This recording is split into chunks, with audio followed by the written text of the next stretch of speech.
why you did this to me. Because you're a child predator. I am currently being set up by a bunch of internet trolls and the Akron Police Department. Cyraxx, a name that instilled fear and terrorized the very essence of the platform. Ring any bells? No? Well, known as the notorious Goblin of Akron and Code 43. The police here labeled me as a, which here means mentally disturbed. This guy earned the title of being the worst predator on YouTube. You thought you knew darkness on YouTube? Well, Cyraxx will make you question everything. Let's just say he was doomed from the very start of his life, and here is the proof. His father, Rupal Mark Smith, is a convicted sex offender who ended up serving a 20-year sentence for raping a 14-year-old girl on a bike path at the age of 25. Now, you may be thinking, what has that got to do with Cyraxx? Well, this led Cyraxx into quite a troubled upbringing. With a mix of his father's imprisonment, his mother's abandonment, and some hefty bullying, Cyraxx ended up following in his father's footsteps. As a young teenager, Cyraxx raped a blind boy named Billy Sealer and was immediately expelled from Akron East High School. Like father, like son, eh? Cyraxx, what's wrong with you? But wait, that is just the beginning of his very extensive criminal track record. On February 14, 2012, Cyraxx was arrested for strangling his grandmother. In the aftermath of the incident, legal consequences loomed over Cyraxx. The authorities took the matter seriously, however, the state ultimately dropped the charges against him, citing his mental illness as a mitigating factor. The cycle of abuse and violence had reached such extreme levels, however, Cyraxx's grandmother continued to let Cyraxx live rent-free while he still took advantage of her. But who knows, will this do good to Cyraxx? Or will this keep on provoking him to do more without consequence? One would think that would be the end of his depravity, but no, he is still just as much a predator lurking in the shadows of YouTube now, disguised as a self-proclaimed musical genius. Like, when I do my music, it's like basically therapy for me. But let's be real, calling him a musical genius is as absurd as his delusions. Truth be told, he couldn't even strum a single chord on any instrument.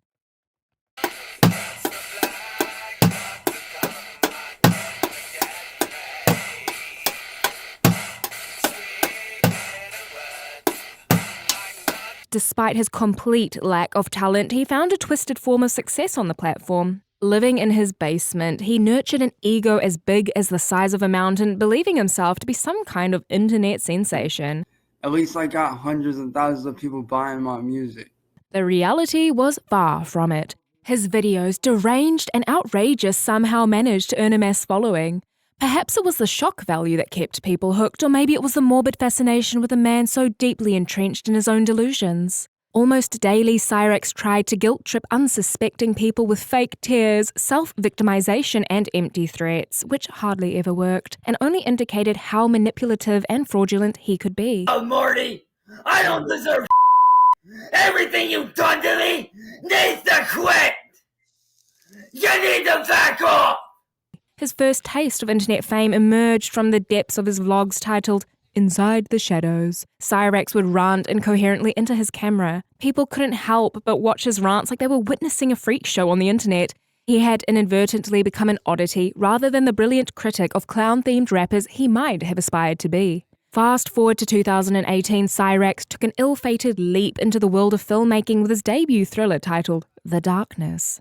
Lasting a mere 20 minutes, the so-called film turned out to be an excruciatingly boring experience rather than the masterpiece he envisioned. All in all, Cyraxx's talents were anything but noteworthy. While his bizarre internet fame continued, Cyraxx had secretly been seeking opportunities in the music industry. Miraculously, he managed to land a deal with a legitimate music label owned by Eric Scribello.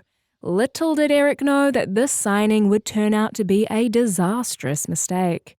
Once entrenched in the label, Cyraxx's true colors emerged as he shamelessly stole Eric's music and passed it off as his own. I don't know, man. He stole like 10 of my songs. Jesus Christ. As if that wasn't enough, he abruptly parted ways with the label. But he didn't leave quietly. He took it upon himself to mock and ridicule Eric's label, believing that he was more popular and successful than the very person who gave him the opportunity. Among his numerous disturbing habits, it appears he had an appetite for engaging in crude and inappropriate behavior. Reports have emerged of him sending explicit pictures without any provocation, even to individuals who simply sought to establish a normal relationship with him. Near the end of 2020, Cyraxx was exposed to the world by an ex-moderator named Masshole Report. This girl was on a mission, and that one mission was to bring Cyraxx's deviant side out and show the world his true colors. A girl would say hi to him, and it's bam, like dick pics, professing your love, fiance within like a day, right? Like that's. I was like, that's kind of weird. Masshole Report pretended to be an underage girl, and as expected, Cyraxx fell for it and did in fact send explicit pictures to her. Mind you, this was after she told him she was a minor. So right there, what we're seeing is a off video, which I'm not going to show, obviously. And so he sends the video, and he immediately says, "Promise me you won't show anyone." Once it all came out, Cyraxx got sucked into even more trolling. More girls would come out confiding to the Masshole that Cyraxx had sent them sexually explicit material when they were underage. Messaged him as a 14, almost 15-year-old girl named Crystal with a K. At this point, Cyraxx was looking quite guilty, but even this could not put a stop to his predatory ways. Aside from his sexual deviancy and pedophilia, the depths of Cyraxx's rage and insecurity seemed to have no bounds. In every stream he participated in, it was almost inevitable that he would explode in a fit of tarred rage at the slightest provocation. However, when merely yelling wouldn't seem sufficient, Cyraxx would take his destructive behavior to new and disturbing heights, resorting to showing his in an attempt to sabotage streams and get people banned seemed to be his epic and all-time favorite comeback. By now, you must have realized how big of a diva complex he had. For those who still have any doubt, on November 4th, 2022, he claimed to have been shot at, convinced that a bullet had been aimed directly at his home. Same man that a few months prior shot a bullet through my window and tried to kill me while I was on a live stream. However, his track record of exaggeration and attention-seeking behavior told something else. Rather than approaching the situation with a level-headed perspective, Cyraxx, in his usual display of fine intelligence, decided to respond with a flurry of threats. He immediately went on the offensive, issuing legal and personal threats to the hypothetical shooter as if he had concrete evidence of their existence. One such threat being, "To whoever did pull that trigger and attempted to end my life, I have one thing to say. 1. You f***ing missed bitch. Again, which means you're a lousy f***ing shot. Second off, 11-minute silence. You will be gotten arrested at the end of this because at the end of the day, my family's lives and my life is more important than everything in this world." Of course, the bullet was never actually found. Big shocker, yet again, this was Cyraxx's pathetic attempt to throw himself another pity party for his fanbase to feel sorry for him. June 2023 became a whirlwind of chaotic events for Cyraxx, with consequences finally catching up to him. The string of crazy incidents began with people brazenly ripping items from his house's porch and auctioning them off, a testament to the growing frustration and resentment towards him and his antics. Contacting the landlord to report his behavior was the final straw, leading to a dire situation for Cyraxx and his family. The severity of the situation left him with no choice but to stop using the internet entirely to avoid risking his family's eviction. The years of reckless behavior and controversy had finally reached a tipping point, and people had grown wary of his actions. The climax of the chaos occurred on June 25, 2023, when Cyraxx resorted to violence against a group of protesters picketing his house due to his alleged pedophilia. In a fit of rage, he threw a baseball bat at the protesters, leading them to call the police, resulting in his long-awaited arrest. So I went out there with a baseball bat, and I gave him a fair warning to leave our property, or I would swing that bat at him.